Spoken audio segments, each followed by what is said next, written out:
No, it's not a suicide thing. There's no actual plan right now. But the point was that you will die. And when you realize that and really internalize that, like, okay, everyone before me has died. Every living thing in the past has died. I'll probably die too.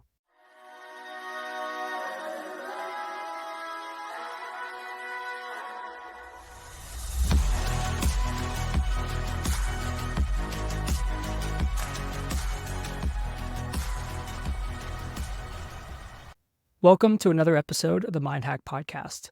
Today, we have a fantastic guest joining us. His name, Neville Medhora. Neville is a renowned copywriting expert, entrepreneur, and the brains behind copywritingcourse.com. He's well known for his ability to turn words into powerful tools that drive sales and captivate audiences.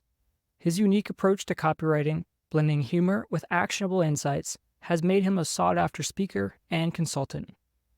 As for myself, I'm Cody McLean, founder of a company with over $30 million in annual revenue and more than 1,000 employees worldwide. My journey began launching my first business at 15 while in foster care. I've been turning challenges into opportunities.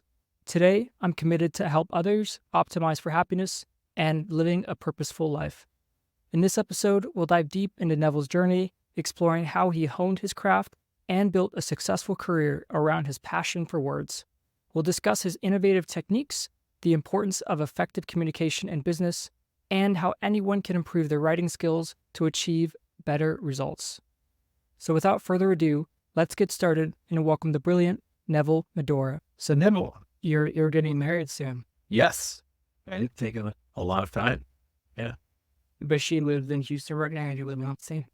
We both live together in Austin, but her family is also from Houston. So now I go back to Houston a lot more than I used to. So I have a family in Houston. I go back all the time. It's a great benefit of living in Austin, 2.5 hours each way. And we go a lot more. And then when you're with someone, you have this other set of friends and family that you also have to do things with.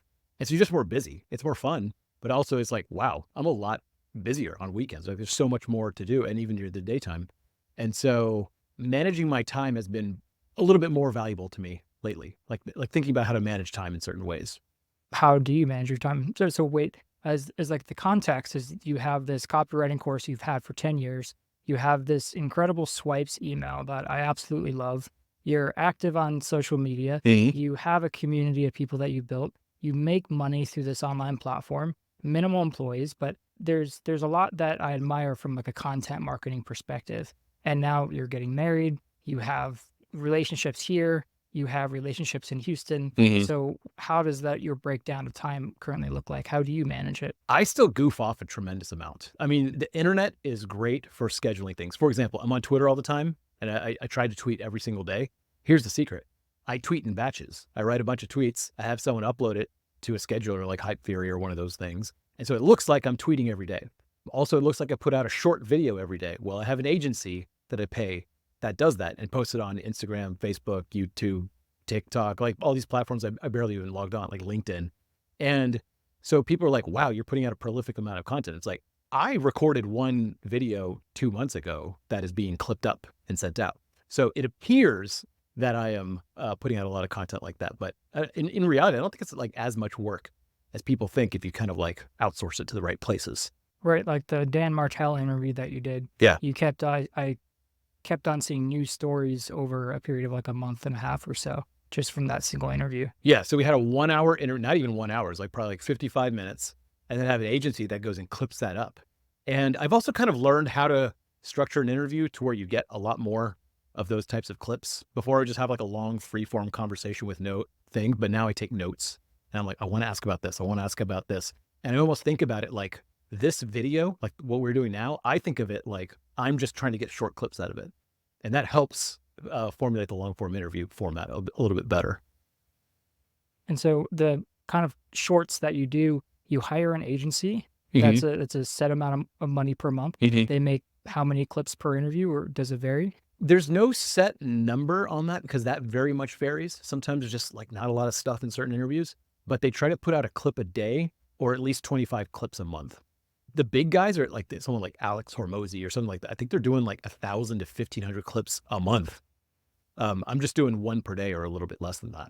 And that's like the minimum that you think that is required to have some kind of social influence? I don't know if it's the minimum, but I think it's a nice cadence that people see your stuff all the time. And as you know, like if you put out content on the internet, it's like 1 or 2 things out of 10 even ever takes off at all. And then like 1 out of 10 of those does really well. Maybe like 1 out of 20 does really, really well. And so I think it's kind of just a numbers game at some point. And so I think 1 a day is enough to where you get that like occasional pop here and there. And then that causes growth for the channel. And so we have seen growth with our channel. And then also the weird thing is you get all these people, like family, friends I grew up with that are like, Neville, I'm seeing your stuff for the first time. This is amazing. When did you start doing this? I'm like, I've been putting out content forever. And for some reason, just like when you post these clips on these social media platforms across all of them, it catches someone's eye. It makes it very difficult to track where people are coming from nowadays. Back in the days when we started on the internet, you're like, okay, someone clicked that link. They came in from this website. We knew exactly where it was. Now, like someone might see 7 of my clips for half a second each across TikTok over the course of 3 years. And then one time something catches their eye, then they buy something. I have no idea how that happens anymore. So just spamming the social platforms with like content, I guess, is the answer. And what's your view of social media in terms of, is it something that you create content for, or is it like a marketing funnel that should be used as a means to get people to your community where you have more control over them? I mean, I've always thought content is both, right? I mean, you do have like, you can't just put clips on Twitter, right? That doesn't work. Trust me, I've tried it. You've seen people do it and you never watch it. They get 2 views. And it's just, that's not the format of Twitter. So you kind of have to make content for that platform. Fortunately, Instagram stories is the same as YouTube shorts, and YouTube shorts go well on LinkedIn, and those also go well on TikTok. They don't really translate over to Twitter, but for the most part, those short clips, vertical format, translate to almost every platform pretty well. And so, yeah, I try to just put them out, and I think it's almost like the new form of SEO. Did you rely heavily on SEO back Yeah, in I the did. day? That's the only thing that I'm very experienced with, and I'm kind of sad that it seems to be dying. Dude, it's like, I always hate to say when something's dead. Dude, SEO died. I mean, that. Library sites and stuff like are just like, oh, the AI generated answers are quite frankly better, more useful. And so that whole era that we grew up in, like knowing how to get traffic, is very much dying. And like in the near future, when things get better, better, better times 5, ugh, I mean, that's going to be a rough path to follow. And so I think putting these clips out on social media is the new way of getting eyeball, right? It used to be like someone types in this and we intercept that traffic, but in linearly. Now it's like, let's get on their social feed And intercept that traffic. I think that's the way that I view it now. Random question, but I always have an issue just distinguishing, do I post something as an Instagram post or as a story, since a story is a limited amount of time? I have no idea. Fortunately, this is why I hired an agency to do it. And what they do is they post it as a post and as a reel, I think, or it's the same thing. Because like if you look at my reels and their posts, they're the same. So every day I have a new post and a reel. Trust me, I'm as confused as you are about that. I've talked to some people on Instagram. I think they are also confused. That's just like a legacy product. I think if they redesigned Instagram from the floor up, it wouldn't have like posts versus reels. Like that doesn't make as much sense to me anymore. And then so when you hire an agency, I always view the difference between an agency and a contractor is that with an agency, you're outsourcing not only the work itself, but also the actual, like the mental knowledge of how to do a thing. And with a contractor, you have to manage them and you typically have to tell them how to do the thing that you want them to do. And so you hire an agency in this format. I would have thought that you would have gone the contractor route since you seem very familiar with how social media works. Why didn't you go with a contractor? Why are you with an agency? I tried it. It was hard as shit. It was really hard. I mean, to make one of these clips, especially like myself, I thought no one would be better at picking out the good stuff than me.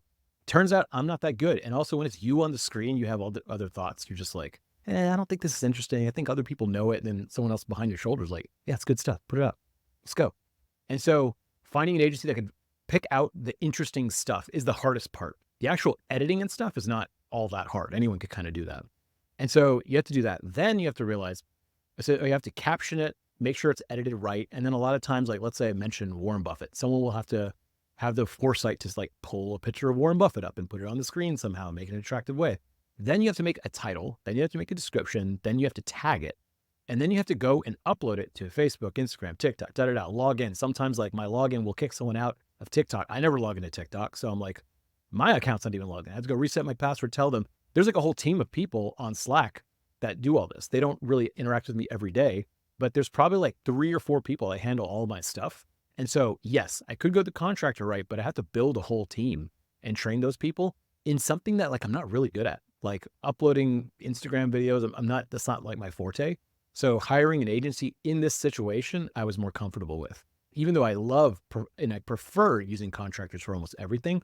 But I'm telling you, like, to find a person that's good at finding the right thing, editing it, clipping it, organizing it, writing the titles, all that, that's very difficult to find someone who can do all of those things in one. So you kind of need a team or an agency to do it. Right. That makes total sense. I tried doing these myself. It's hard. It's really hard.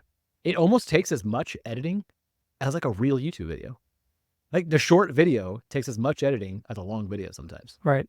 And then even we have some clients who are very particular, and they ask for things that are not going to improve the actual number of views, like adding custom animations for a full length interview. You know, these little things, and they're not going to make people want to watch the video more. But I think some people have certain concepts about what's going to work and what's not. But at the end of the day, it seems the most important thing is consistency. Yeah, it's consistency and volume, I think. And like, it's just, at some point, it's just a numbers game. 1 out of 10 is going to do okay. 1 out of 20 will do pretty well. 1 out of 100 will be like stellar content. And to pick which one, I don't think anyone really knows. I think it's the combination of all sorts of things that are too complicated. I think you can kind of like hack the algos in certain ways at certain periods of time, but those hacks only last for a little while. Like, you notice like YouTube videos, like the way they used to do it is like, do people watch a full minute of this, right? So then the thing was like, you stuff as much stuff in the first minutes, like Mr. Beast style, quick editing, like, hey, here's what you're going to learn, But then what happens is everyone does that. And then YouTube's like, all right, we got to fix this. We got to equalize this out. And then they figure out a different way to do it. So those things last for a little while, but if you just keep putting out content over the long run, keep trying to improve like a little bit, I think that helps. You want to know one random thing that really helped? Sure. I think it was this, because there was like this inflection point in my stats. I was like, what the hell happened? I started recording on more professional equipment. And most of the time, like just having nice equipment doesn't help, but getting good guests, having good stuff, and then also having the nice equipment, like those things compound on each other. So I have a home studio and I have pretty good cameras, and I don't really know how to do lighting too well, but I can record these types of interviews at home. But then I started going to an actual studio, and they were just better. They were better. I don't know what they do. Like everything looks sharper. Everything looks cleaner. I don't know why. Their lighting's better. I don't know why, but it just looks better, the end result. And that's when like the clips started kind of taking off.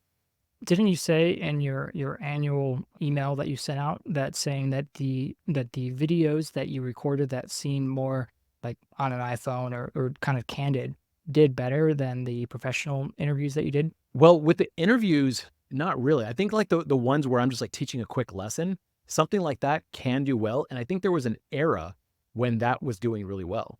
Once again, that was like an algo thing where it's like, right now everyone holds like this, like a little tiny mic where they tie it to a spoon and hold it. Like there's something about that like tricks people into being like, whoa, what's going on there? Or there's another one. I notice a lot of females do this. They'll put makeup on and explain something. I'm like, is everyone putting makeup on while explaining things now? What's going on? And it's just like this little hack that tends to work for a little while, but then like everyone does it, then it goes away. And then there's a new thing. But such is the nature of content, right? So you can chase those trends, but ultimately I think just finding a longer form thing that you can sustain over the long period of time, it works for me. You do these interviews. I'm sure part of it is to put out content, but part of it's, I'm sure, to like just have interesting conversations with people, right? So my goal was to have like 20 interesting conversations per year. 20 just seems like an attainable number. It's not that much. And so 20 interesting conversations per year where I take notes after I record. So I ask a lot of questions that I selfishly want to ask. For example, Dan Martell, he's like, big SaaS guy. I asked him all the questions I personally want to know for myself about SaaS. And then I rewatched that interview and took all my own notes. That's why I recorded him. And I'm like, I hope it turns into good content. So it has like another purpose, like a selfish purpose to it. Right. And it's always in some ways trying to balance the questions that I desire, but also what the audience might be interested in. I'm going full selfish now. I'm just going selfish. And if people have the same thoughts, that's great. But like, I just think if you're going to do it sustainably, it has to be selfish, right? To some degree. But I think usually what I'm interested in, there's a crew of people that are going to be also interested in. Classic case like Joe Rogan, right? He just has people on that he thinks are interesting. I don't watch every single Joe Rogan episode, but some of them I do. And I think that's the best you could hope for. Right. And then there's some like, say, Andrew Huberman or Lex, they're recording 2-hour-long interviews. And even the YouTube algorithm sees that people are watching this 2-hour full-length video. So then they're going to boost their ratings. But in some ways, that's not a hack. But I'm actually curious, and nonetheless. So Huberman. Yeah. We've all been hearing a lot of Huberman. There's a subreddit called Huberman Labs. Yeah. And it's been going nuts. And it seems like it's basically a complete mob trying to go after Huberman. So I'm sure you've read the recent story. I don't know if you want to talk about this. But he's like a scandal, him hooking up with a bunch of ladies or something yeah, like that. And then, his whole thing about dopamine and not chasing dopamine, but he's chasing dopamine by having multiple relationships at the same time. I guess the perspective that's so scandalous is that it attacks his character. Because I remember for the longest time I would be watching almost all of his interviews, and he would say that he doesn't drink, he always gets the sunlight in the morning, he's never done any other drugs, he has this consistent workout routine. It just seems like he's too perfect, and it seems now that the internet is indicating that he has a high degree of narcissism, and in some ways that would make sense to be as perfect, as consistent as he has been. In order to gain a large enough audience, I think you have to have a certain degree of narcissism that is going to propel you to be one of the most successful health and researcher podcasts in the world. I guess I am not the person. I don't know enough about it. Like, I was enthralled the first day that came out because people are like, I want no drama in my life. I'm like, I love drama. So long as it's not directly related to me. So Huberman's drama, that's fun. I had fun with it for about a day, and then I just lost interest because I think it's a lot of people who have never met the man. I've never personally met him. I have friends that know him. I think a lot of what he does is good. I think mostly what he does is good. He's researching things and being like, here's what we think could help you. Cold tub can help you. And then maybe something comes out of that. His personal life, honestly, I don't know. I'm just not as enthralled with it. I also think I've been in the media for things before, and I will say 9 out of 10 things they write about are wrong. Just completely, totally false. It's speculation. It's not the real story. And I think there's probably reasons why he can't come out and just be like, here's the real story. I don't know. Maybe he did do something fucked up, but I don't think we know the full story. I don't think we know the full behind the scenes story. I remember when 50 Cent went bankrupt and people were like, you went bankrupt. And he's trying to say it in interviews of I didn't go bankrupt. I'm pretending to go bankrupt to get out of an obligation. There's actually something behind the scenes he cannot say. And so I have a feeling that might somewhat be something like that that's going on. But otherwise, I don't know. Did he commit a crime? Did he commit a legal crime? Not that I'm aware of. Yeah, then I'm like, okay, then, I don't know. Innocent and proven guilty. But it didn't seem he broke a law. Maybe he broke a moral code or something like that. But I don't know. I mean, I'm not the police of that. Certainly he's done more good for the world. But then simultaneously, when you become as famous, that's a willing thing. Being a famous actor, yeah, you're putting yourself out there. Kate Winslet, and that's her name, right? Kate Winslet, and the stomach cancer, and so that's something that you're in a position that you accepted, and so now your personal issues may come to light in a public persona. I think that's the nature of things, and that's just going to happen. I think when you get really famous, you're going to get attacked. You're going to get sued, and that's just how it will go. There may not be any way around it, but I think he's going to come out of it stronger. I have a feeling. I feel like anytime there's a big scandal, here's the thing. I think it's really hard to get famous. Remember Paris Hilton? I think she was the first kind of what did she do celebrity that I remember in my generation. Then it was Kim Kardashian after that, and people would hate on Paris Hilton so much. And I was like, dude, if you were out at a club and Paris Hilton was next to you, you would be whipping out that camera so fast to take a picture with her. But everyone would hate on her, but they'd be like, I would totally take a picture. It's well, there's something fascinating about this woman then. She's captivated the imagination in some way that is unusual. Not everyone can do that. I think it's very hard to get famous. It's very easy to change the way you're looked at over time. I think it's easier to change your image, but to get that famous is hard. So Huberman has done something he's a top podcaster on the planet. He was just some dude that's with a neuroscience degree or something, and he became that famous. He is doing something right.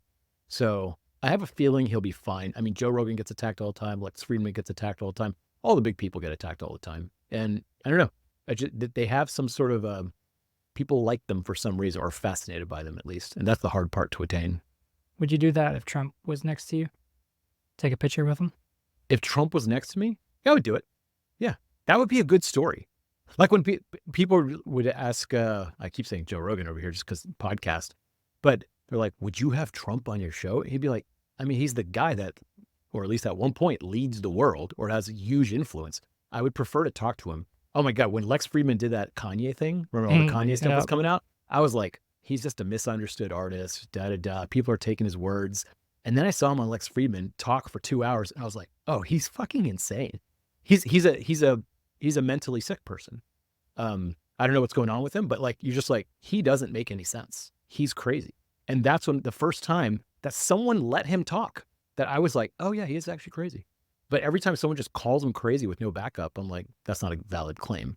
And only hearing him talk was the thing that I could be like, oh yeah, he's crazy. So yeah, I mean, if someone were, I mean, I would take a picture with any president. I don't think it would matter. Yeah. Lex is very good at going and asking deep questions, obviously. What do you think makes him successful over other podcasters that had propelled him? He walks the walk. I think it's a background thing. He was an AI lecturer at like 6-level classes at MIT. Whereas a lot of people, like I could talk about AI, but I'm just like some dude who talks about AI.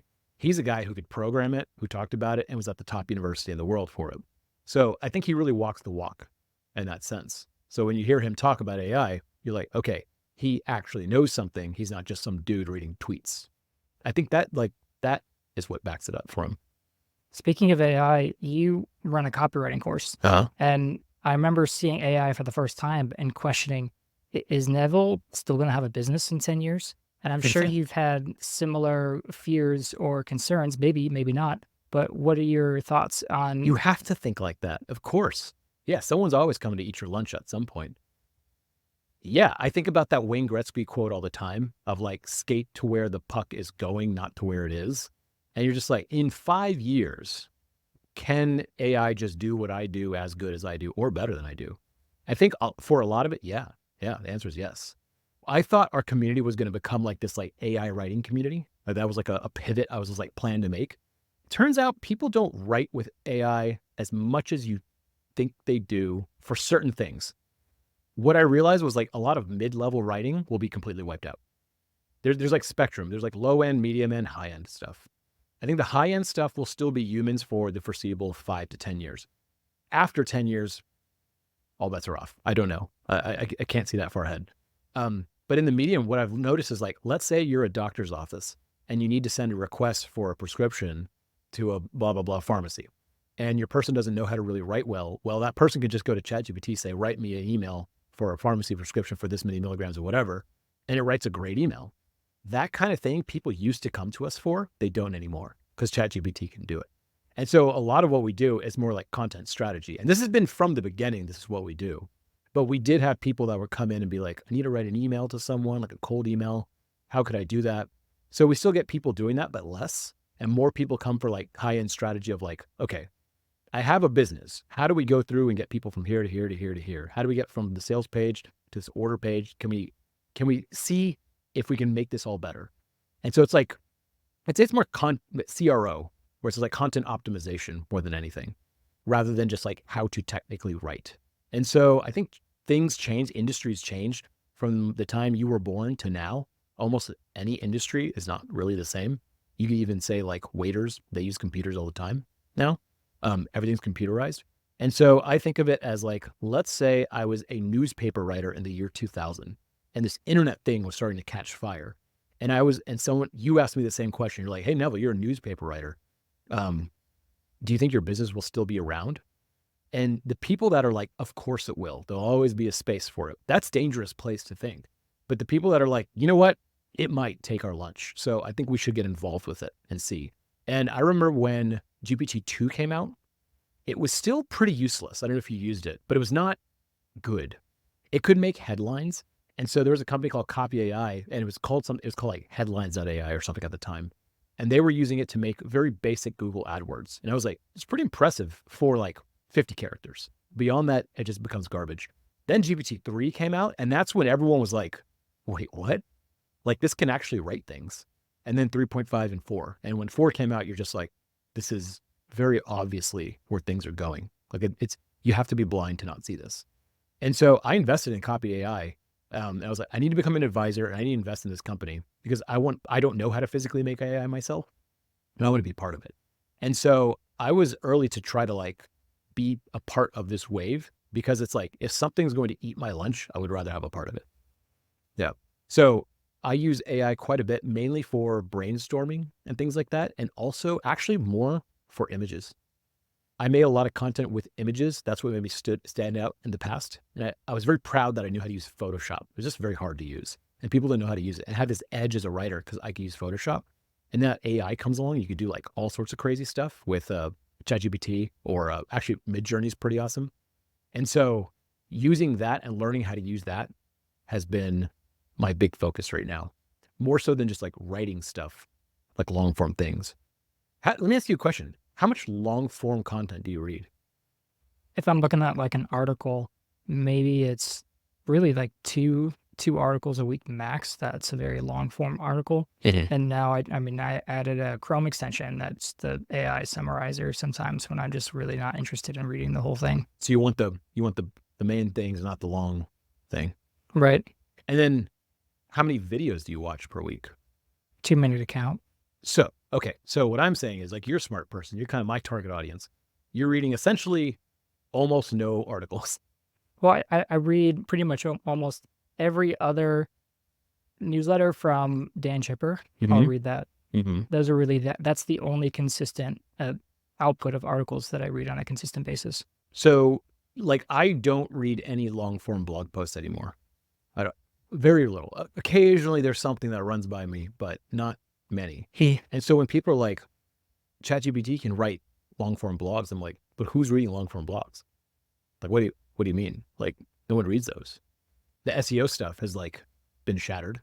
So I'm like, what is the purpose of these really long form blogs? I don't know that there is. I actually think a video is probably better for most of those. Do you still write blog posts? I write blog posts to some degree, but I use the blog post to be like, I publish an interview and I put my notes on the blog post. I'm not writing blog posts to like teach something anymore. Not really. And if I do, the reason I write the blog post is to make it a video. It's a script to make the video. Do you have to modify if you were to write? Can you just write a blog post and then read it, or do you have to make changes or alterations? Believe it or not, because like when you just make a video and just ramble, that is one way to do it, but then you have to heavily edit it to make it make sense. Whereas whenever you write it out, you can edit it into different sections and all that stuff. And when you just read that out and make like an animated or whatever visualized video, that works really well. All my top videos are that. All my top videos actually don't have me in them. Which is a funny thing.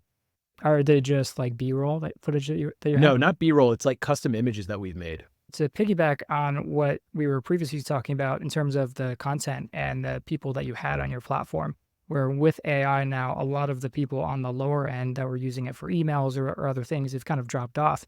And there's two ends of that I see is that now it actually, whereas before with AI, me having a call center thinking that, oh, this is going to be the end of Filipino workers. And actually it adds more value to, say, a Filipino or a third world contractor that you hire significantly less money than you would a US person, because now they can use ChatGPT to do these things that before would require a level of critical thinking and English as a first language to really understand the context to write it properly. But the thing that I still find that I'm just surprised that it's still an issue in Claude or Cloud, however you say it, and ChatGPT 4 is that if you ask it to write an email, it always starts with, I hope you are doing well. And every time I see that, it's just so obvious. I don't know why it thinks that I hope you are doing well has to be the first sentence. I mean, the answer is hybrid writing, right? Like it's very difficult to start with a blank page. It's very easy to start with something and be like, how are you doing? Whatever you just said. You'd be like, let's cut that and say, hey, right? That's a hybrid. That's like you working with the computer. And I think that's going to be the thing. Like most of the stuff we do right now is with a computer. Whereas previous to like 1990, you literally did everything on like physical paper. Now everyone does hybrid work on a computer. It's just so normal that we don't even think about it. And so now we're going to be doing hybrid work with AI. They'll just be part of it. They'll absolutely be a part of it. I know that you previously said that you have an iPad with the keyboard. Yeah. Do you still say use that as a No. separate computer for writing? No. No. I don't use my iPad as much anymore. I used to use it for drawing. I use Canva quite a bit now. And I did like the drawings, but a lot with the AI stuff and Canva, like I almost don't have to do it. And also what I did for my drawings is my stick figures. I drew out a bunch of heads. I drew out a bunch of eyes, a bunch of noses, a bunch of mouths, a bunch of bodies. And I have them as vector files inside of Google Slides. I also have it in Canva, but for some reason, Google Slides makes it easy. I just click and drag to make whatever position I need. So I don't actually have to draw on my iPad all that much anymore. I still bring my iPad for like watching on stuff on planes and stuff, but I don't really use my iPad that much. Yeah, me neither. But on the higher end of the content, I remember reading something that was in relation to the Hustle newsletter, which I'm sure you're intimately familiar with. And they released at some point the Sunday edition, which was a deep dive into a certain area or topic. And I remember reading how the editor would actually create these newsletters, and he would end up going through newspapers that were a decade old. He would look at, say, if he's looking at a company, he would message a bunch of people who used to work at the company on LinkedIn and ask them questions. And he inferred that if you want to write a high quality or piece of content, because everybody has access to the same tools, they have access to the internet, ChatGPT, and so they're all writing the same things, and just, it's regurgitated perhaps slightly differently. So if you want to write something new that nobody else is going to be able to write about, you have to do these old school media formats, whether it's interviewing or looking at print media from a decade ago. What do you think? How would you advise? Do you think that's accurate? And how do you advise clients? That's a great method. I don't think you have to do that, but at the same time, that's a great way to call ideas that worked from the past. So if an article went viral in its own way in the 90s, and you'd be like, okay, what story structure was that? What did they do in there? They interviewed 3 people from this. That's why it got popular. Like that's a great way of culling things. I would call that a swipe file. As a bunch of great articles from the past, and like, how can I emulate that with a different subject? Yeah, I think it's a cool idea. The other thing is, if you want to ask questions about a company or get kind of like information that others don't have, if you throw money at this problem, it's very easy. If you pay up to $500 to get someone on the phone for 30 minutes or an hour, I've noticed everyone will do it, like without exception. Maybe Mark Cuban might cost $5,000 for 5 minutes of time, but you can get him on the phone. And I think that's one thing I've done a lot with contractors. Anytime I need help with like design or knowing about a subject a little bit more, I can say, hey, who's good at this? Let's get on the phone real quick. I'll pay you $300. And they almost always do it. So back to his thing of researching with old stuff like that. Yeah, that's great. Like looking at old things. That's a swipe file in my opinion. Yeah. Do you use Fiverr or Upwork to find these contractors that you have a quick call with, or? Both. Upwork is cool, but it's a little bit more general, where it just has a picture of the person and some of the stuff they've done. Fiverr shows specific projects. For example, if I'm self-publishing a book and want someone to format it for KDP, Amazon's system, then I would go on Fiverr and type in like KDP translation, whatever, and find the person that does exactly that skill. Upwork is a little bit more broad. And in fact, I think Fiverr has become such a problem for Upwork. Upwork has actually copied them, and they have a thing called projects, which is basically, it's essentially a Fiverr clone, where you're like, oh yeah, it's just, if someone can make PSDs into HTML, like that's exactly what I need. It's easier to find them on Fiverr. So I find it from both places. I'm agnostic. Upwork does let you search by region and stuff like that. So I can find people in Austin, which is helpful if I need that. So I use both of them. And so you mentioned swipe a few times. Yeah. Can you explain what that is? A swipe file is an old school term made back in the day that, like, let's say you make ads for clothing. Well, then you collect all the ads for clothing inside the Sears catalog, the Macy's catalog. And then whenever you're like, okay, I need to sell this shirt, how do I sell it? You look through all these different things and go, ooh, that would be a great way to do it. That's a cool thing. That's 50% off, whatever it is. And so I have a site called swipefile.com where I collect my own ads. And anytime I see something cool, I put it on there. So it is curated by me. I've had it in the past to where like I had writers do it, and it was like too much stuff. And I was like, you know what? I'm going the selfish route. It's just curated by me. It's like stuff Neville found on the internet is what it should be called. But that's what a swipe file is. And I think it's really helpful to have a folder on your desktop, and you just take screenshots of stuff. Whenever I browse Twitter, whenever I browse Instagram, I get so many swipes per session. I also take a lot of screenshots on my phone. So if I take a screenshot of something, that means it's screenshotable in some way. So if you go to your albums, screenshots, and just look at your phone, you'll see all the stuff you take a screenshot of. That's a swipe file right there. And you also have a newsletter called Swipes, right? Yeah, swipe. It's an acronym that means swipe, wisdom, picture, interesting, drawing. I probably messed that up, but something along those lines. And it's basically the stuff I talk about all the time. So I like old ads. I like other forms of advertising. So I'll send out a swipe, and that something that I found that's interesting, a picture from my everyday life, and then a splurge, something to like buy at the end, which is either going to be my course or some other product that I really like. How did you decide to have like a weekly newsletter that would go on Friday, or what kind of content you would post? Is this just the interest associated with the swipe that you had for years? It was that like I have the whole week to get content for it. That was the main thing for making it on a Friday, because I was like, shit, if it's Monday, that means I'm going to be doing stuff on Sunday, which I don't want to be doing. So I thought Friday was the easiest one to do. And what I do is I actually post on Twitter the most. And so I post things on Twitter, and if it flops, I don't include it in the swipes email. If it gets over 20 likes, I post it in my swipes email. And like I said, you have to adapt things for the format. So if I just say like, hey, here's a cool Ogilvy ad. Well, in the swipes email, I'll usually add a little bit more stuff in there because I have more space. There's no space constraint like there is on Twitter. Or if it's a long thread, I can make that into an essay in my swipes email. And so I can take all those things. I have an assistant that goes through, takes all my top tweets, tries to categorize them best she can, and then I go in and kind of punch it up. And so it's relatively easy to make because I've made most of the content throughout the week already. Right. And so it sounds like a commonplace book that I know Thomas Edison, Benjamin Franklin, a lot of people in history, especially famous writers, have used, where they have a book that any quotes, interesting things that they've learned, they put it in that book, and then they'll reference that when they're writing their actual book.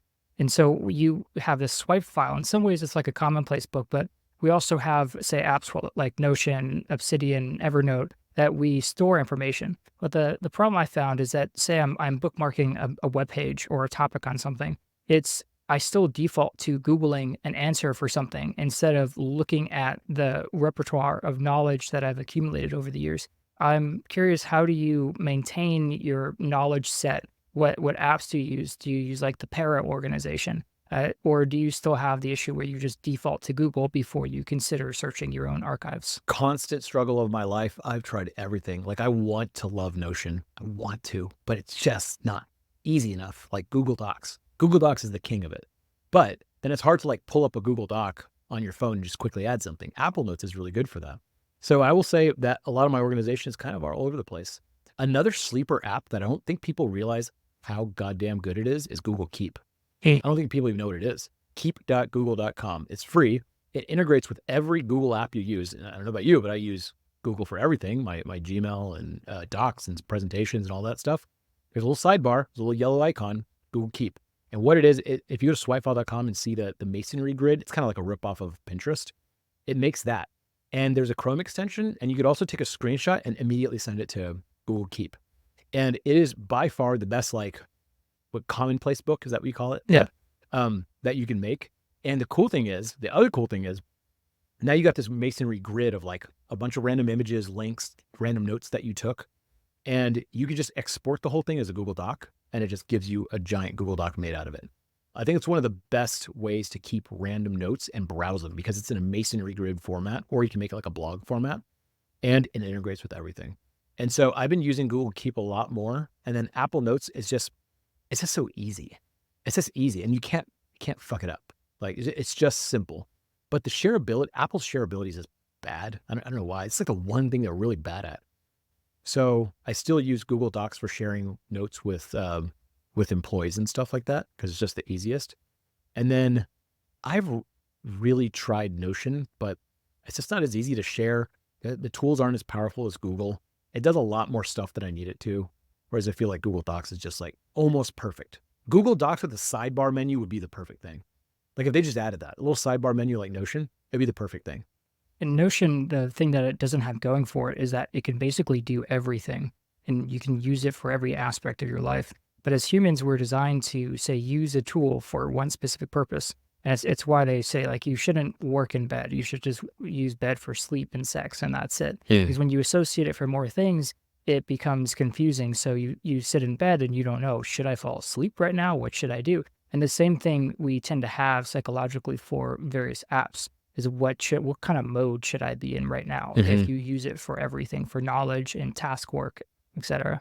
Well, I take a lot of pictures and screenshots of stuff just because like the nature of my work. And Notion's bad with pictures. Like there's no editor on it. Like you can make drawings and edit pictures and edit how it looks and change the thing and crop it.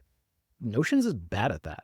And so that's like a huge thing of what I do. And it's not good at it. So I'm like, well, that kind of throws it out the window. And then Apple, you can put images, but it's like, we don't really want you to. It's mainly for text. That's what it kind of like subtly tells you, like, we're not really in this for the images. And so I use that for a lot of my quick notes. For example, whenever I'm at dinner with some friends and someone brings up a good point or a website, I want to write it down. I hate using my phone at the dinner table. So I'll take it out of my pocket, Apple Notes, fastest thing. I can just enter it in, put it back in my pocket. There's nothing faster. Like I have to open Notion. It's still slower and I have to select a tab or whatever. Apple Notes is just the fastest and it integrates with Siri. So I can tell it to add notes on the road. That's another big thing. So I don't know. I think it just depends on what you're using it for. Some people are like, I swear by Obsidian. If you like that, that's cool. Like I just Apple Notes and Google Docs, I'm simple. And now Google Keep has become my go-to. You could also just add a note to Google Keep really easy. Awesome. And then as for retaining that information, your original question, here's where I take my inspiration for retaining it. Planes. Back in the day when you have to use the composition book, the cow notebook that you had in elementary school, I used to fill those things up. I mean, like every week I would fill one up. And you're just like, well, when do I look at these ever again? On planes, when you had nothing to do, you just looked at them. So I'd read them and be like, holy shit, there's so much good stuff in here.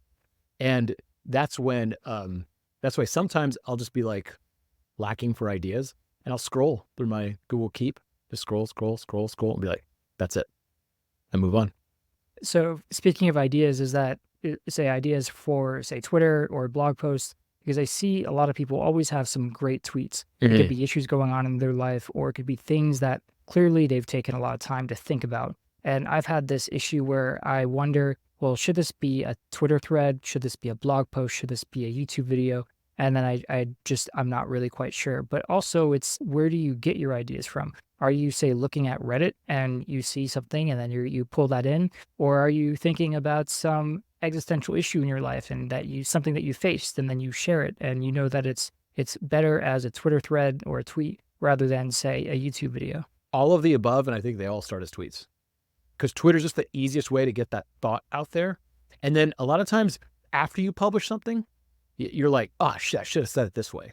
And then I can pull it into the newsletter with a different angle. And so it usually all starts on Twitter. I think that's the easiest one to do. I do post on my personal blog, Nevblog, all the time now.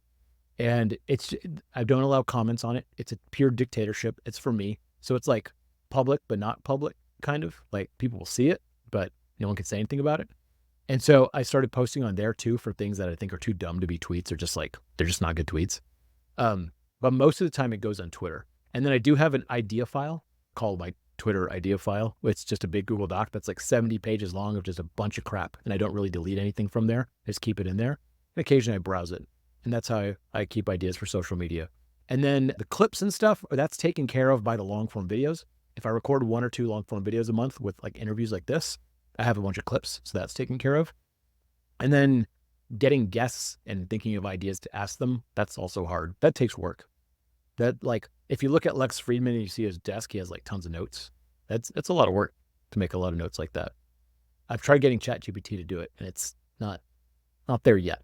Not there yet. Yeah, luckily I have one Filipino who does all the outreach. I just have a very specific process. It's like, I want to find authors who are in these categories, reach out to them, and then he just uses a very standard email template. And pretty much the interesting thing when I've asked, say, David Allen, why did you decide to be on my podcast? And it was that they go to my website and they're just like, kind of, this looks legit. I'm surprised that they don't do any other sort of validation. And then he'll create a agenda. But I've worked with him over time to modify and create an input or a better prompt so that he's giving me exactly what I want. And it's gotten a lot better over time. And especially with the GPT bots now, you can, create the kind of bot that you want, but then you modify that over time to help get the input. And the magical question that I think a lot of people, like, you'll use ChatGPT, you don't get what you want, but the magical question is, so you gave me this, here is an example of the kind of format I wanted you to give me. What is the prompt that I can give you so that, what prompt should I give you in the future to give me something more like this? Yeah. And that's kind of the way where you're going the meta. It's like the meta of the thing, and then you're able to deconstruct the actual prompt that you should be using on a regular basis. I would argue, what about this? So it sounds like the thing that made the person come on your podcast was like, they're doing this quick calculation in my head. If I do this, is this person actually going to show up on time? And are they going to distribute this podcast, or is it just going to go into the ether and I'll waste my hour or 2 hours? And I think if you just have a lot of followers, it solves a lot of that. Sometimes I'll get requests for podcasts all the time. And some people are like, I'm going to start a podcast. I'd love you to be my first episode. And I'm like, the chances of you actually launching this are very low. It just, from my experience, it just seems like people get excited and then don't do it. But if someone has, like, I'm episode number 400, I'm like, well, they're going to put it out, Like, even if if it gets 5 views, at least this person's putting it out. And the other thing is, my clips team can go raid that interview for clips. So I'm always willing to do it, but you have to make sure that, like, what are the subtle signals that they're going to do it? Oh, here's a great little tangential example. Eamon, who was the CEO of AppSumo for a long time, he would reach out to these software companies to try to get a deal. He'd be like, the software companies would pop in. Let's see if we can get a deal. He didn't write a long email. He said this. It's literally one line. He says, hey, our 750,000 Sumolings would like to see your deal. Interested? Amen. That's it. No phone number, no nothing. And you'd always get this reply back, yes. And the reason was 750,000. That was like the magic number. And so I think for a lot of people, they see this magic number, they go on your YouTube and they're like, okay, this person is constantly updating, putting stuff out. It will go out. So I think a lot of times if you just say, like, we've done 14 episodes, they've got total thing of this, like, that's all you need to say sometimes. And so now you've had this copywriting course for a relatively long amount of time, and 10-ish years, the age of the internet, and you've interviewed a lot of people and probably a lot of SaaS founders too. Have you ever felt like, surely you've gotten bored at a certain period of time. Certainly you've questioned the direction of this. Is this your magnum opus, this copywriting course? Have you been interested in starting other things? What has kept you on this path so far of having copywriting course?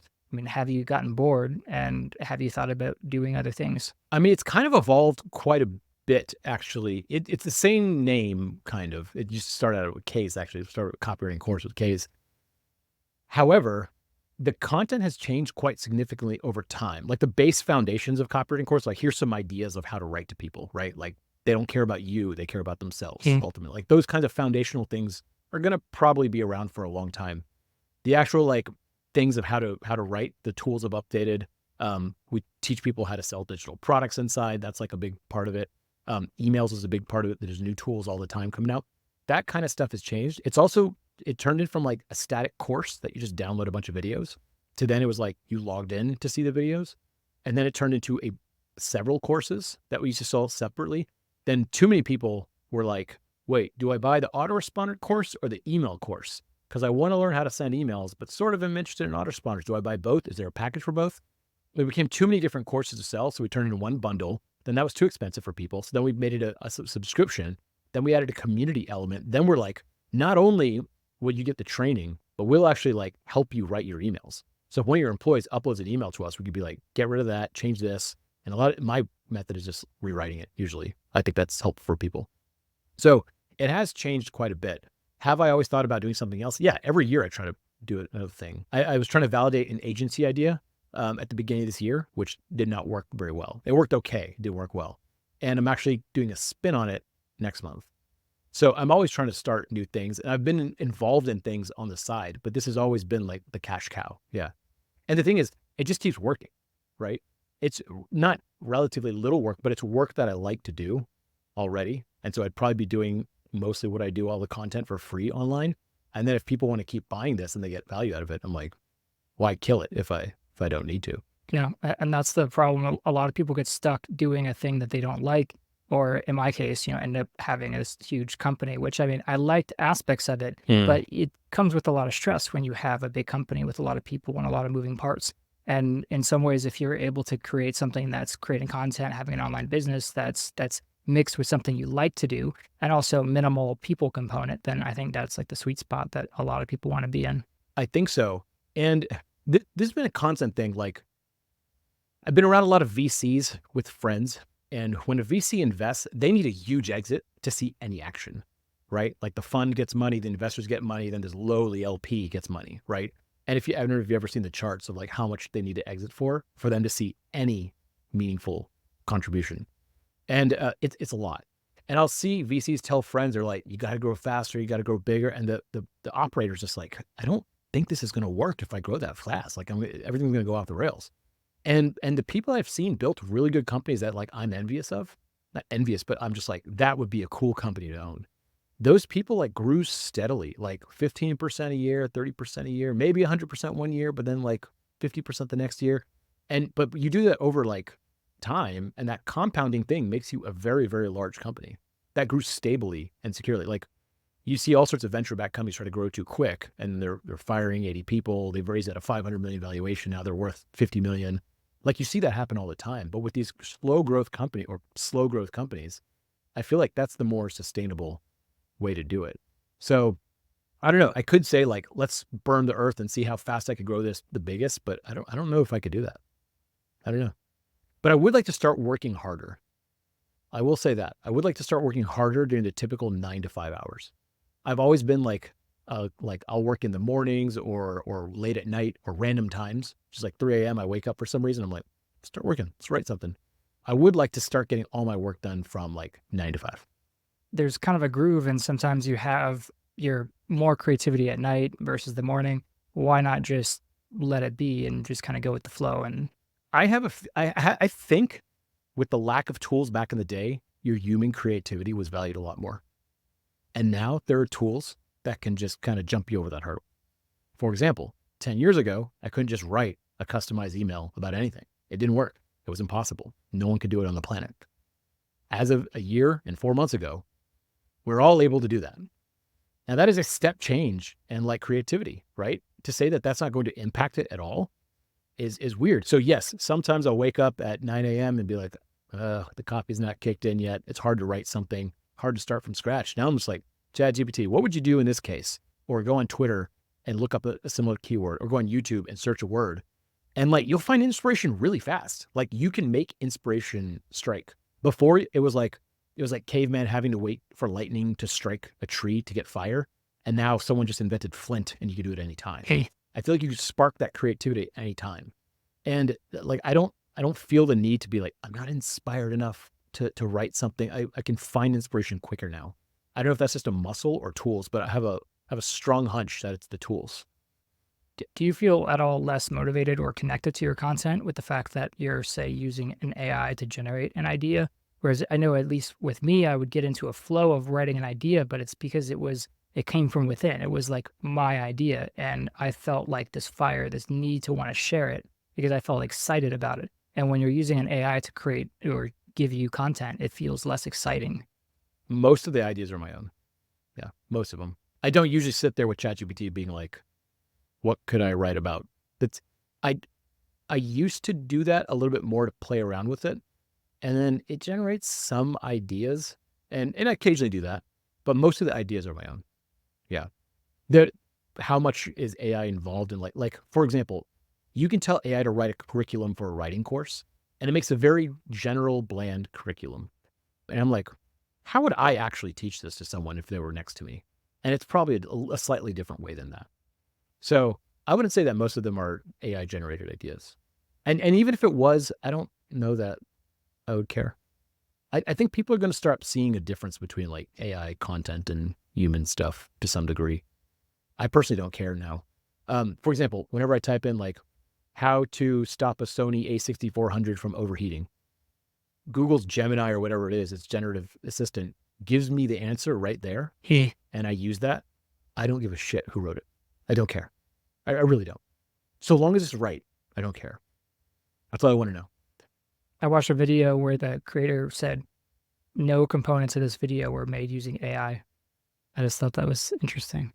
Well, but like this reminds me of like when the steam, or like, when trains were starting to get fast, they were at first very slow, and like a horse could always beat a train, right?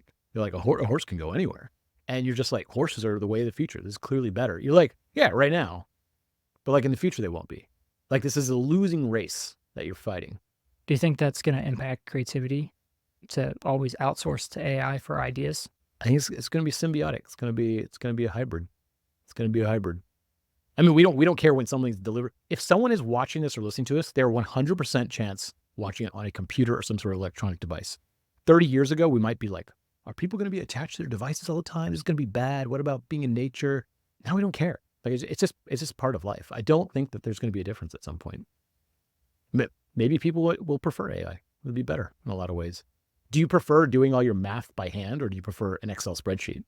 Certainly the latter. Yeah. So there used to be a time in the 1800s where people were like, oh, there's like adding machines now, like that are coming out. Like, no, these make mistakes every once in a while. Humans are better. I just think like it's a losing thing. And it's just like this way of keeping your head in the sand. But I don't know. I think in the future it won't matter. But then we lose out on those foundational skills, like how in the Navy, they're having to teach the navigation officer to make sure that they can navigate via the celestial chart. And same thing for aircraft. As a pilot, you still have to learn how to navigate via VORs, which are radio towers and beacons, in case the GPS fails. So in the case of, say, the internet goes down, or say something happens to the AI, then it seems like we're all kind of stuck and we're not sure what to do with ourselves. I think people will adapt really fast. Yeah, I mean, those are kind of like edge case emergency type things. But if you imagine like from the time Wilbur and Orville Wright were put a radio in their plane, it was all radio. Then it was mostly computer. Now it's probably like 99.99% computer. And then every once in a while, someone would probably, in a small Cessna, will have to figure out how to use a radio, right? So I think it just erodes eventually. I think cursive, like I remember in my time, like they were taking cursive out of schools. And I was like, what the fuck do you need cursive for? Who cursive was for when you had pens like this, that the ink would spill everywhere if you lifted it. That's why you had cursive. This is a non-existent problem. So we need to get rid of cursive. Just because like you learned it doesn't mean like the next generation has to. In Boy Scouts, I learned how to use a compass. I've never used a compass before after that, other than to get the badge. I'm sure it's a useful skill. And if I get lost in the woods, I'll be glad I know how to use a compass. So apart from creativity, you mentioned that you want to be at like a 9 to 5 like level of where you're working.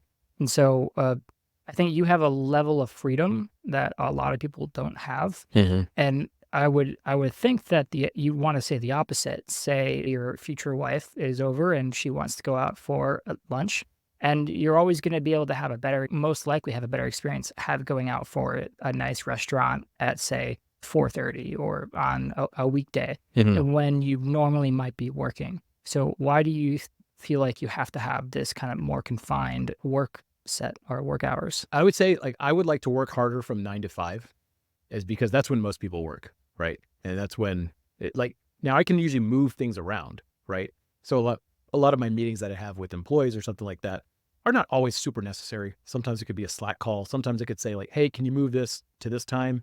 And they're all remote too, so it's usually not that big of a problem. Anytime I need to extend something, move it earlier, or my employees vice versa are just like, would you mind if we did an hour early? I'm usually pretty okay with it too.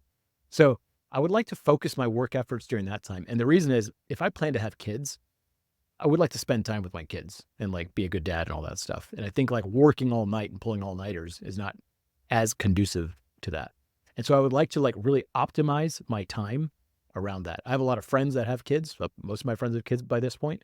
And you really have to compartmentalize your time very well. And so if I could get all my work done and be very, very effective during 9 to 5, I can do that. And here's the other thing. I don't think I do that much work. Like, I think I'm pretty good at automating a lot of things. Like we mentioned before, like it looks like I post a lot of content and I don't really do much for it, right? So it's like, how do I get those systems in place where it looks like I'm doing a lot of work and the computer does a lot of work or someone else is doing it, but I am physically not there doing much. And I think usually whenever I have to finish something quickly, I can do my whole day's work in like 2 hours. Almost every time. It's kind of weird. I know there's some sort of term, like however long you give yourself to do a project, it'll fill up that much time. I think that's totally true. And I'm just like, well, if I can do all my work on any given day in 2 hours, what the hell am I doing all day?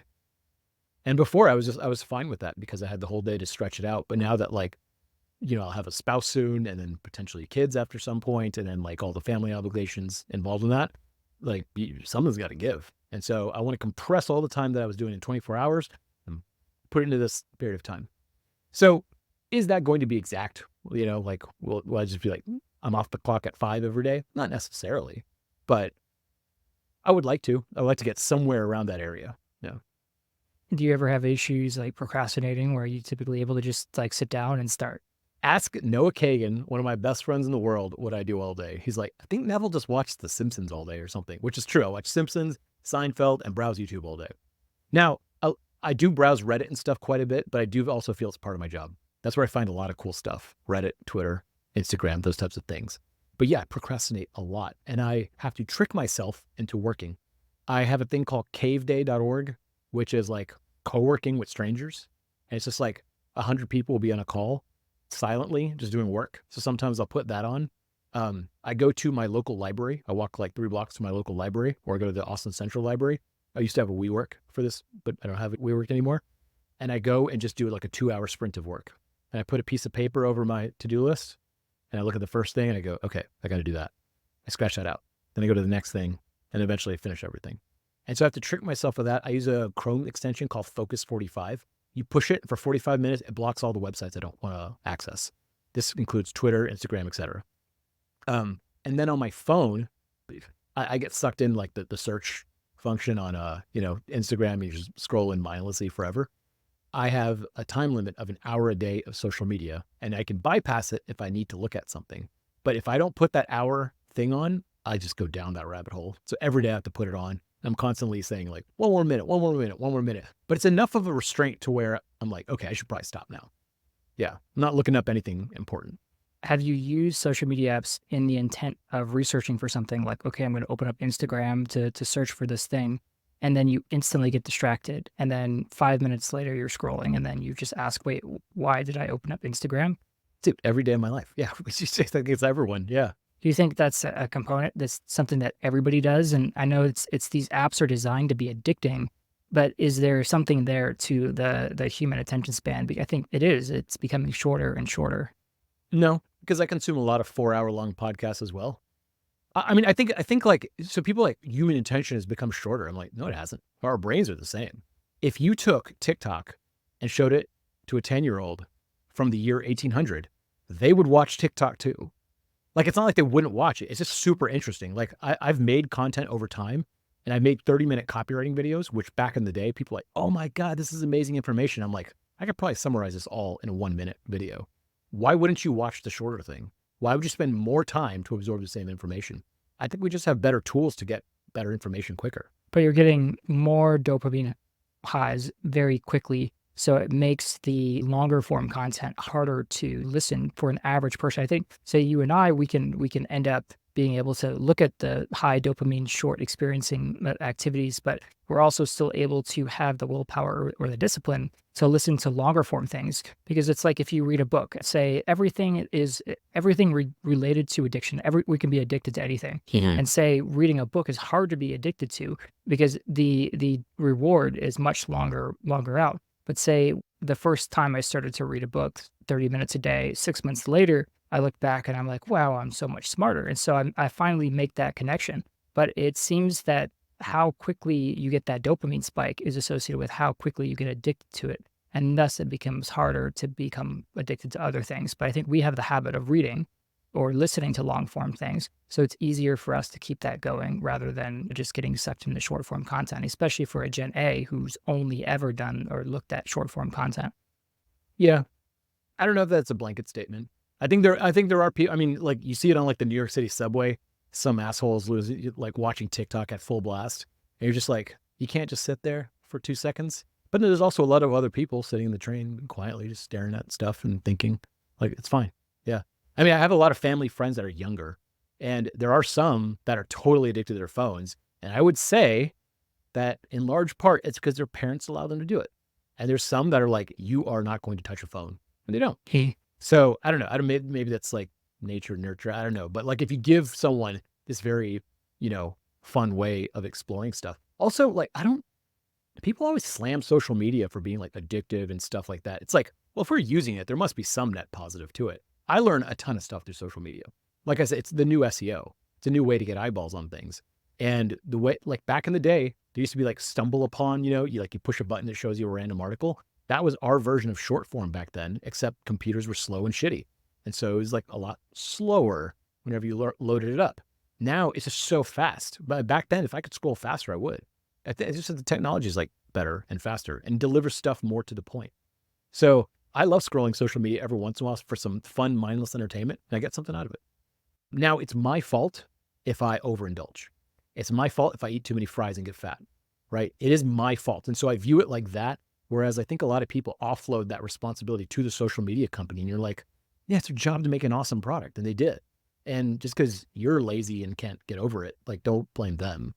So like the whole like banning TikTok thing, and just like, I don't know if that's a good move. Like, what are you going to get out of that? Like, it's going to just stop everyone from consuming short form? Absolutely not. I think you have to teach people that, like, look, put a timer on this. Set some limits on your phone. I think the answer to too much technology is like more technology in a way. Yeah. And over in Europe, how the drinking age is significantly younger. If you have your parents with you, you can drink. Really, I don't know if they have a minimum age, but as long as you're with your parents, then you have that responsibility. And I remember fondly as my cat Ninja one time, I would open the door when he was younger, and he would constantly try to escape. And there was one time he escaped, and I didn't know he had escaped until the next morning. And so then I found him out there that later on that day, hiding behind a bush right next to the door to the apartment complex. He just wanted to get him inside so bad. And ever since that experience, he never runs out the door. And so it was only by having this super bad negative experience that it changed his, internal dialogue in terms of that. And so often when we're a parent, right, you have like the term helicopter parenting, that you want to prevent your child from being injured, but you still want them to make that mistake. And right now we have, say, parents who are either, you go to a restaurant now, you can't really go to a restaurant without having some family who just has their child staring at a screen. And I've seen these young kids who like will stare at an iPad. They were just so glued to that thing that, you have to question, how is it affecting their neural development? Well, I remember I was at like a pumpkin patch with some friends with kids, and there's like a fire person like swinging fire. It was pretty impressive. It's nighttime. It's lighting up the whole place. Everyone's oohing and eyeing. I swear to God, there was a dad holding the phone like with his like this backwards, watching the fire, and his kid was in a stroller. The pastor just watched it as the dad was holding it up. And I'm like, there's literally like fire being swung around, and the kid is watching whatever, Blue's Clues or something like that. And it's just like, that's that dad's fault for being like, yo, kid, like letting that happen. So I don't know. I can't blame social media companies for this. There's always going to be vices. This is a common problem back in the day. I remember when I was a kid, there was those like books called Goosebumps. And there was like a one that was like even scarier, and people would write articles on that. It's like, this is Daniel Carver, or whatever the author's name was, like making stuff to influence children. And you look back on that, think of like how hilarious that is. I mean, I think looking back on this era, people are going to be like, oh, you were worried about your kid watching a 10-second video? Big deal. I don't know. I think it's just like a personal thing you have to learn to get over. And it's difficult, but like, such is life. So, but simultaneously, you can't blame every individual for their own addictions, because now we're in a society where it's easier and easier to become addicted to things. And these apps are obviously designed to become addicting. And so it's harder and harder to make the right decision. And you have to use more and more internal self-discipline. And if you're growing up as a child and say, it's like, what do you do as a parent? Should you not give your child a phone when everybody else in school has a phone? Should you not allow them to use an app right now? Because then the moment they go to college, they're going to be binging that thing to like there's no tomorrow. But do you think that's like a projection of what you grew up with? For example, I would use AOL Instant Messenger all the time, and parents thought kids just sitting at this box, like in a room on like a CRT monitor, were like, they're like, what are you doing? Like, why don't you just call your friends? Why don't you talk to them? Why don't you go hang out with them? In reality, I was learning to use the internet really well. Like, I got really good at the internet. Now my whole livelihood is on the internet. And now a lot of people from that era are like, how do I get on the internet? It's like, well, I was spending a lot of time on the internet on this goofy thing, but that was actually training me for something else. And so perhaps that the world of 20 to 30 years from now is going to be a lot more fast paced, is going to be a lot more compressed, is going to be a lot more addictive. And this is we are the old people now being like, look at these young people wasting time on TikTok. That's the new, like, or are they wasting time on the internet talking to fake people, right? So I agree that there is a lot more distractions, but maybe we are the old people now telling kids like, you can't do that. But then later we'll be like, oh shit, we should put out short form clips. Yeah. Right. So I always think like there's always this duality in my head of like, am I the old person yelling at the young kid now? Or should I be copying what they're doing? Yeah. And I think there's a component of asking or training, let's say, young minds, this idea of a critical question. Instead of, say, banning or trying to dictate or control their lives, we all tend to moderate ourselves, but we only moderate ourselves once we come to an understanding that a certain behavior that we have is bad for us. And perhaps one way to counter that is to train people on how to ask themselves critical questions or to understand a certain mindset. But I don't know if any of that's relevant. I was kind of going down like a blank rabbit hole with that thought. But it was, say, if they understand how to Google properly, if they understand how to reach out to a community, but there's also a form of imitation. So we tend to imitate others that we see on social media. So then there's that another separate component of just you see what you want that others have on social media, and then you want it yourself. Oddly, I don't have that issue personally, I guess because I've already gotten all those things in some way. But I've actually tried to, I don't have an issue with addiction to social media. I've actually wished I could be addicted to scrolling on social media, because then it would allow me to feel like envious in a way. I know a guy, Kawasaki, talked to me about that. Is he used this friend had a Porsche, and then he wanted a Porsche. So he was envious, and he used that as a source of motivation. And that's the interesting component. Yeah. I do think like a lot of people being like depressed about stuff is like, you see, like I look, my Instagram is full of like private jets and stuff. And of course, the only private jets they show are not these tiny private jets that you see at your local airport that are like, you go and fly your Cessna and there's like these little small private jets. That's not what people think about. They think about the G650ER that Elon Musk rides around. And you're like, that's what a private jet is. And that's like so far out of most people's wheelhouses that like you see that and like part of you must think like, well, that'd be cool, but you're never going to get it. I think that could make you a little bit depressed. It could also make you motivated, but it could also make a lot of people depressed. So I can see that, like you see everyone having like a fun time. I get it. But I think, but also it's like, that's never going to go away. And so training people to see like, okay, let's take a trip and let's make it look really awesome. I'm sure you've been on like trips or been out at a party and you get a really cool Instagram clip to post, but like in reality, the party was like kind of lame. Like you're just like, it's whatever. But like that was a sick photo I took or video. So I think getting people those experiences is important. I just don't think this stuff is going to go away. I don't think you can regulate it out of existence. It just won't happen. So it's like, okay, this is the reality. How do you prepare kids for this?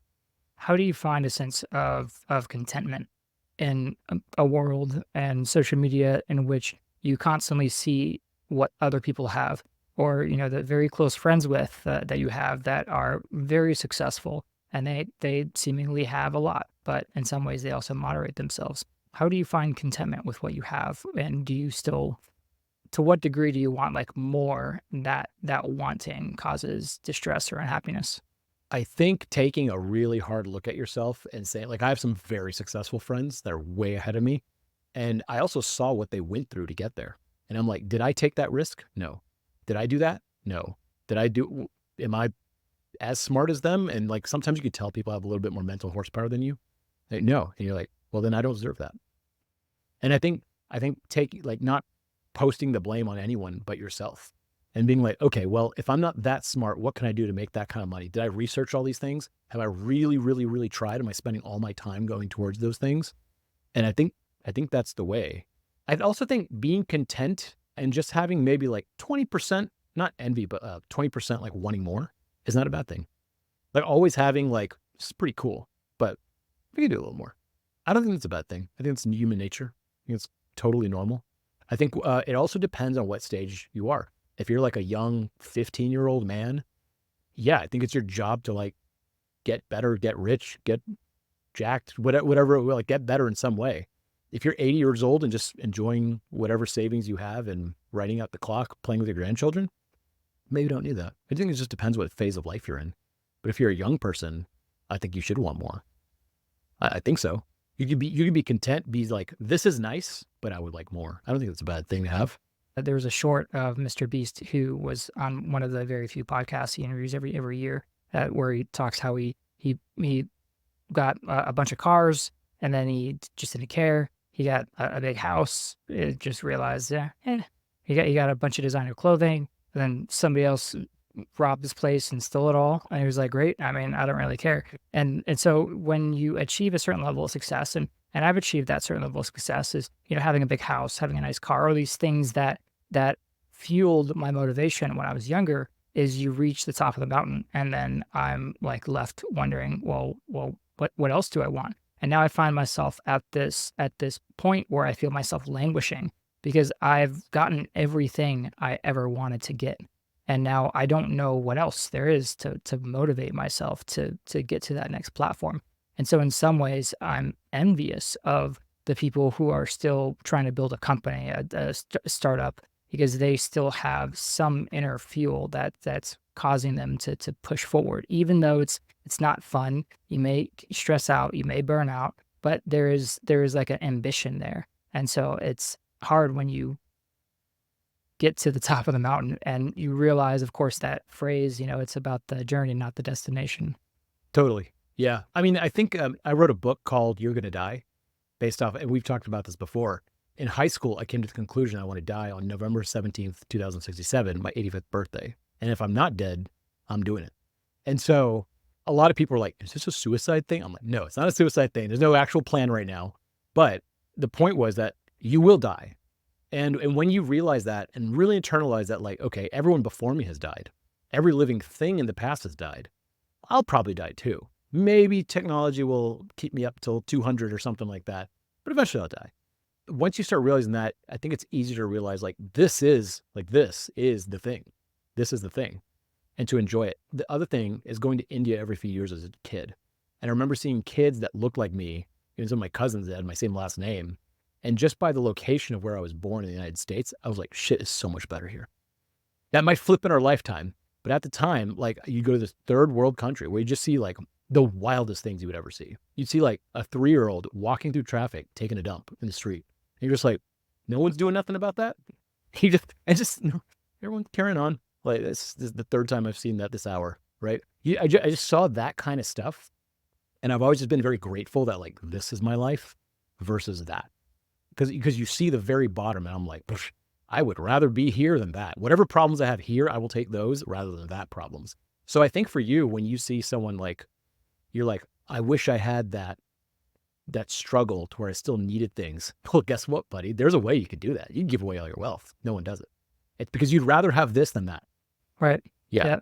I had a business partner that suggested, no, humans, we're not designed to have access to infinite resources and almost infinite wealth. And when you have the certain degree where you never have to worry about working again, you never have to wake up and force yourself to really do something you don't want to do, it really screws with your head. And his suggestion was that I calculate how much do I need to survive for the next year, and then I lock everything else away in something that I can't access. And that will give me a new source of motivation. I guess. I think the thing is, in reality, no one does that. Yeah. And I think there's a better way. I think there's a such thing as over-optimization. For example, you can get someone to cook for you. You get someone to clean for you. You get someone to build every piece of IKEA furniture that you buy. But I argue that what if you did most of it yourself? Not all of it.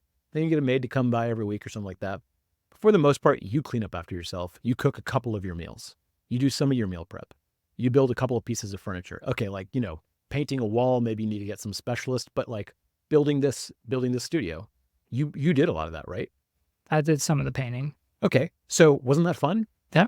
Yeah. Those are small projects that I think are fun and helpful for you to do. Whenever, I don't know why, but whenever I grill, which is almost every day, it makes me feel like a man. I don't know I don't know how to explain it, but there's something about it of I'm just taking this break. I don't need to grill right now. I could go to Uber Eats or whatever, but there's just something fun about it. And it's kind of nice to do some work on your own. And I think it's necessary. And I think people I know that have over-optimized have this kind of well, what do I do with life? I'm like, maybe laundry is the answer. It doesn't have to be this big thing. It could just be doing some shit yourself. I often went to the Philippines and, to have this outsourcing center. And there was this one guy that I ended up meeting who was probably the most successful outsourcing company in the area that we were looking at. And he was a slightly overweight, or more or less overweight Australian. And he had built this company that I was like kind of in awe of. And he had a very great office and a lot of people working for him. And then he invited us over to his house for dinner one night. He had the largest mansion in the entire area. And then that's where at dinner I learned he has all of these workers. So he actually had his development team create an app for him where he could request a massage. He could request his car to come up. He even would have them in the morning turn on a shower for them and then get his razor and the shaving cream out. So he more or less tried to design his life in a way where he had everybody doing everything else for him. And in some ways, I was just in shock because this was actually kind of like if say 7, maybe 10 years, if I was younger, this would be the ideal life I would want. I would want to create all these systems and have everything kind of optimized so I never have to do anything. I have the perfect, comfortable life. But in that moment, when I saw all of these automations, it made me think he's compensating for something, and I can only guess what that is, but perhaps like a lack of human connection. And so he's drowning himself and these people that are doing all these things for him. And there was a point in my life at which I wanted to acquire resources with the intent of making my life as comfortable as possible. Because I came from a very poor family. We had a very small house. It was always messy. It'd be poop on the floor, dishes, nobody would clean up after themselves. So my intent was to make my environment as comfortable as possible. But in some ways, listen to David Goggins, who, that's a whole different thing about mentally torturing yourself to succeed. But is that he runs every day, and it's not because he likes to run. It's because it gives him this mental willpower of knowing that he did this hard thing. And when you do hard things, it gives you the source of energy to do other hard things. And life is not about trying to make yourself as comfortable as possible. And that was really a flip in my own mindset, is that you can acquire wealth, but you shouldn't negate this concept of still doing hard things. So I grew up in a small community called Zoroastrian. That's my religion. That's what we are. We're like half Iranian, half Indian. And in Houston, there's 400 families of them. And I remember whenever I would go to school as an elementary student, on Monday, they'd be like, what did you do over the weekend? And every kid in the Houston suburbs was like, we ran to Blockbuster and got a pizza on Friday and Saturday. And I was like, I went to 6 parties. And they were like, we didn't 6 parties. What are you talking about? I was like, I did. On Friday, I went to this. And then on Saturday, I went to this. Then went to my Sunday school. And after that, a friend's party. I did 6 things. And it's just like, people couldn't believe it. And that was the first time I realized, I was like, my family does a lot more stuff because we have like a lot more friends. And then whenever we'd have parties, there'd be like so many people there. And my friends would be like, how could there be 200 people at a party? Like, how do you know 200 people? I'm like, you just do. And when you grow up, and I noticed there's times when you think about like, oh, woe is me, like existential stuff. And it's usually when you're alone, right? And just like by yourself, and maybe like when you're just like scrolling social media or something. But when you're around and engaged with like a bunch of people, and there's kids running around, there's a dog chasing your cat, and like there's just a lot of stuff and activity going on, you tend not to think those thoughts. And I almost think like a lot of life is like being in those situations where like you don't have to think about that stuff. So like, are you like, if someone's like depressed, it's like, let me guess, are you alone a lot of the times? Are you in an environment you do not like? Like, what is causing that? And I think figuring out how to be in environments where that do make you happy, that are enjoyable for you, and being in more of those is a very important thing, and identifying that kind of stuff. So like every time I'm at a party with a bunch of friends that I really like, yeah, I'm not sad. I'm not thinking like, oh man, my life sucks. It just doesn't happen like that. So putting yourself in more of those things and less, by yourself doing nothing kind of ways. There's that Blaise Pascal quote that our worst fear is to be trapped alone in a room by ourselves or with our thoughts. And so do you think that we can't do that? We can't have a certain level of alone? I mean, isn't that a lot of authors indicate that that's healthy? I think we're in an age now where we have less and less time for ourselves. And often it's only when I was by myself that I learned the most of who I am, rather than being bombarded by, say, what society says I should be or what others think of me. I think it depends on the person, right? I think it totally depends on the person. It also depends on your upbringing. I was around a lot of people growing up. And so I do value my alone time, but I really like that kind of time too. And I see value in both. I don't think it has to be one or the other. I think it could be periods of like this and periods of that, periods of solace. I mean, a lot of my best work was done alone at 3 a.m. in a dark WeWork where the lights already went out. Yeah, there's just something about that time where you could think there's nothing else going on. That's kind of cool. But then also some of the most fun times are when you're hanging out with a bunch of your friends, just fucking around. So I don't know. I think it just depends. It varies. I don't think there's one answer. How many close friends do you have, would you say? That's a good question because I had to pick like groomsmen and stuff like that. And it just depends because I have like family friends who are like forever friends I have. And then a lot of friends like Sam and Noah who I met like through the internet, basically. And a lot of them are close friends. I have probably 10 very close friends, at least, I'd say. And then if it's like the friends I talk to all the time, it's probably like 4 or 5. And then probably like 10 expanding outwards. And then it goes out in these rings of like friends I have, but like don't talk to all the time.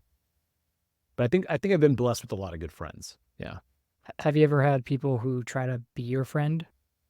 Sure. Yeah. They kind of want to get in that, or like, especially like the last few years, a lot of people like moved to Austin and they're like, hey, I'm brand new to Austin. Oh yeah. Invite me out to all that stuff you do. And I'm like, no, you're not there yet. Yeah. You get some of that.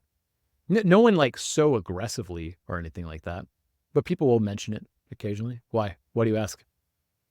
Well, I'd say like 8 years ago, that was me in some ways. I actually moved to Austin and I saw Noah Kagan and I'm like, my goal is I want to be Noah Kagan's friend. And that was actually a source of motivation for me. It was to build my own brand and to do all these things that in order for me to be friends with the people that I considered in the upper echelon. And then I end up having an experience where Noah just thinks I'm weird. And then at some point I realized, yeah, I'd probably never be really friends with Noah anyway. And then it just kind of just went away. Yeah. Well, that's, I guess, a good ambition. I mean, it's a totally normal thing for someone to be like, yeah, let's hang out. But also like, if enough people ask that, there has to be some sort of like restraint. I can't imagine what it's like for someone like ultra successful. I know some like popular people, but like someone like Elon Musk or the president or something like that, where everyone wants to get in their ear for something. Right? That must be like a whole other level of like having to say no to everything and like picking who you hang out with. I've had some friends that I've known for a long time that have become very high level. Maybe not who you're thinking, but they become vastly wealthier than they were before. And they're just like, they're weird things start to happen when people know that you have that. Very weird things start to happen. Like, for example, you go to people's house and they're like, oh, you should charge your phone. And they want to get access to the phone. You get hacked, things like that. There's been like incidences like that, things along those lines that start to happen as people get like more famous, more well-known, which actually makes them more insular that I've seen. Or they lean back on their like old friends more because they're like, I had these friends when there was nothing. Like, these are my friends. I think you see that a lot of times with famous people and they have like an entourage and it's like their brother and like their friends from high school, kind of like that show Entourage, where it's just like the same dudes you hung around with in high school are the ones like you want now because there's nothing that they want from you necessarily, or they hung around you even before you had anything. Yeah, and so in some ways, the more famous or successful you become, even potentially more isolated you become. Potentially, as well. I don't think every time. I think if you were a well-balanced person and had a good family life and a lot of friends before you were wealthy, I think you have a good chance of being pretty normal as a wealthy person. But if you had a bad life or were very isolated and then became famous and wealthy and everyone wants to hang out with you all of a sudden, I think that could be where there's a lot of problems because you're like, well, where were all of you before? Yeah. And now you're like, now that I'm here and like, what if this all goes away? Then what? I'm sure that ruminates in people's minds. But I think people who are well-balanced before don't have as much of a problem with it, I would assume. And then so you have like 10 friends or so, and now we're in an age where we have people who you'd be even lucky to have like 2 close friends or even like 1 close friend now, especially with the younger generation. I'm curious how you maintain the level of relationships or friends, I guess. So for example, I had a friend who would always, he was his own entrepreneur. He would always ask me questions that in my mind, you could just Google. And I would always feel like, why are you asking me this question? And it took me a long time to realize that it was his strategy for staying close to me by asking me questions, because you ask somebody, apparently they probably know something, you feel good because you're giving them information. And so how do you maintain so many friendships? That is how men communicate. Me and my brother, now me and my brother are obviously, we're 5 years apart, So when I was in high school, he was always like in middle school. And then when I was in college, he was in high school. And then as we got closer, I would be like, hey, how do you play this on the guitar? I could probably figure that out on my own, but I would ask him. And there's like a way of being close to someone, right? I think that's how a lot of men communicate in general. I heard a good quote: men communicate shoulder to shoulder, women communicate like face to face. Like they'll sit down have a glass of wine and be like, how are you? Like, what's going on? And men are like, let's go watch the UFC and talk about it. We'll both like watch the TV, like shoulder to shoulder. And so I think that's just how people communicate. That's a great way to stay in touch. The other thing is, I've had to systemify hanging out with friends. So for example, I recently made a Calendly, like a hidden Calendly, specifically for hanging out with new people. And I pick a place. I try to eliminate all the times, all the things that hang people up. If I say, hey, let's hang out, nothing ever happens. But if I say, hey, let's hang out at Lazarus at 1 p.m. on March 26th, it'll happen, right? So I have a Calendly. And the biggest thing that I did that for is scheduling is the hardest part. When are you free? What about this time? What about that time? It's like 15 text messages later, you can't figure it out. So I have a Calendly, pick a time, and I have a place that's really close to my house that I prefer to meet at. And it's like casual enough. There's beer, there's liquor, there's also like just water if you want to hang out, there's Wi-Fi, and there's food. And there's parking. And so I have a place where I meet new people up all the time. I go on like, I don't know what to call it, a Twitter date. It's always men, by the way. But it's like cool people I meet on Twitter that are also in Austin. I'm like, yo, you want to hang out? Like you have cool things to say, like might be cool to meet up, but when else can you do this? So it's usually on a Tuesday or Wednesday, and I constantly will meet people that way. So probably like 1 to 2 a month, depending on what I can handle. And then with my friends, we're on a lot of group chats together, various ones. There's a lot of events that happen. I try to mix and match some of my friends together so that like whenever I go to a party, they're all there. For example, when Sam and Sarah moved to Austin, I wanted to introduce them to certain of my friends that I thought like they would get along with, right? And so then whenever they had a party, they're inviting all my friends that they're now friends with. And like, I'm just like, this is great. I get to hang out with my friends all the time. Like they all know each other. And so that's important to me. And there's a lot of deliberate purpose to it, that like there's thinking behind it. It's not just like, oh, hanging out with random friends and invite different friends to different friend groups. And so there is planning behind it. The other thing is now as a couple, I noticed if you're a couple, sometimes you want to do couple things, right? And so I also have a private Calendly for all of our friends with kids. It's very hard once kids are involved to get the freaking schedules right. Yeah. That's where every single hangout dies on the vine. So I made a Calendly saying, here's 120 days in the future, my calendar that I'm available. Pick one of these times and I'll meet you there. And I have like a pre-designated place to meet, like a dinner or whatever. And so I've systemized a lot of that as well. So that's been very helpful, just using tools like Calendly to get over the, hey, let's hang out thing. The other mega hack that not most people can pull off, it's not so easy, is living next to each other. And so like when I bought a house, I famously lived next to Sam, like me and him live 4 houses down. And that was awesome. And there's going to be a move in the very near future, but that was awesome to have because you just pop in. So living in like the same neighborhood or like close enough to where you can just say like, pop in, say what's up. And sometimes they're just busy and they can't hang out. That's fine. They do the same thing. He'll walk over with the baby. We'll talk for 5 minutes. He leaves. I'm like, that was a hangout. Like that was great. And so I think that's really fun. I think like living in an apartment complex and having friends there is really fun. In my formative years, like 20 to 25, I lived in this apartment complex and a lot of my close friends are still from those days. We'd all go out, get drunk, have fun, that kind of thing. Proximity is a big deal. Whenever I would go to San Francisco for like a summer, I would try my best to live close to friends. Like I would pay a lot more money, hundreds of dollars extra to live a block closer to a friend that I liked. New York, same thing. It's just proximity is a big deal. Like if you think about who's your college friends, it's just the ones that live near your dorm. And so that makes it a lot easier to hang out with people, but that's not realistic for everyone. So then scheduling time to hang out with people is very important, and using some sort of scheduler software or something to just like eliminate a lot of the hurdles is a big deal. But have you ever felt weird using, say, Calendly to ask a friend to hang out with you? Because it feels, Why? Well, because it feels informal, like that they're not at a level where you can just figure out when. I always say, pick a time, let me know a time, or here's my available times. And I think the days of Calendly being weird, at least in my head, are over. I prefer it when someone gives me a scheduling software, because if you say, let's hang out, what time do you want to hang? You gave me it. Now I have work. Yeah. Whereas instead, I'm just like, Wednesday, 2 p.m. Yeah, I'm not doing anything. Let's do that. Like, to me, it's saving time. I can't understand why I would feel bad. I think it helps people. No, I agree. Yeah. I've had some negative reactions from that though. Sometimes. Oh, really? Get rid of those people. Okay, good point. Good point. Yeah. He- But yeah, I think you have to make time. You have to have a new feed of people as well. I will say a major life hack. Shout out to our buddy Nick Gray. He uses my place every once in a while for parties. I know he uses your place for parties.